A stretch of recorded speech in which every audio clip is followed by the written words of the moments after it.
Welcome back to our channel. Today we're going to be reading Scooby-Doo, Valentine's Day Surprise.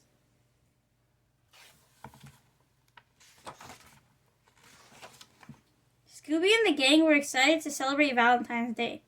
They sent Valentines to all their friends and family. They couldn't wait to receive Valentines in the mail too. But when they opened the mailbox, they were sad to find it empty. "Do you know where our mail is?" Velma asked the mailman. The mailman was very confused. He scratched his head and thought for a minute. "I'm not sure," he said. "I'll have to retrace my steps." "We'll help you," said Fred. "Let's search for clues." But Scooby and Shaggy were scared. "Like, what if a ghost took our Valentines?" asked Shaggy. "Roast," said Scooby. Scooby jumped into a bush to hide. "Come on, Scooby," Velma said. "We need your help to find our Valentines." Scooby shook his head, and the bush shook too. Then he thought he smelled Scooby snacks. Scooby came out of his bush to look for the Scooby snacks.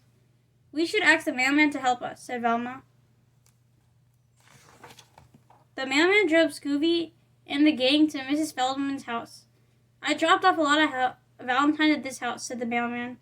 "Then I was chased down the street by a dog." "Do you remember what the dog looked like?"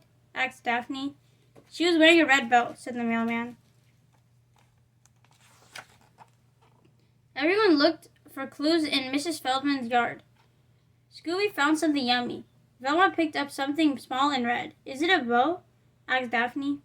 "It's an empty candy wrapper," said Velma. "I feel like we're getting closer," said Fred. Scooby sniffed around the yard. He followed a trail of empty candy wrappers across the street to Mr. Peterson's fence. At the fence, he found more candy and he ate it. Scooby jumped over the fence to Mr. Peterson's house. He couldn't believe what he found. There was Mr. Peterson's dog, Rosie. Rosie had their Valentines and all their candy. The gang had received Valentines from their friends and family. Shaggy got a box of chocolates from his cousin Jennifer. Daphne and Fred received flowers and a card from their friend Julia. Velma got a stuffed teddy bear from her Aunt Susan. But Scooby only got a card. Where were her Scooby snacks? Scooby searched through Rosie's pile of cards. He found lots of cards and chocolates, but he did not find the Scooby snacks. Rosie poked her head around the tree and watched him. Then she barked to get Scooby's attention.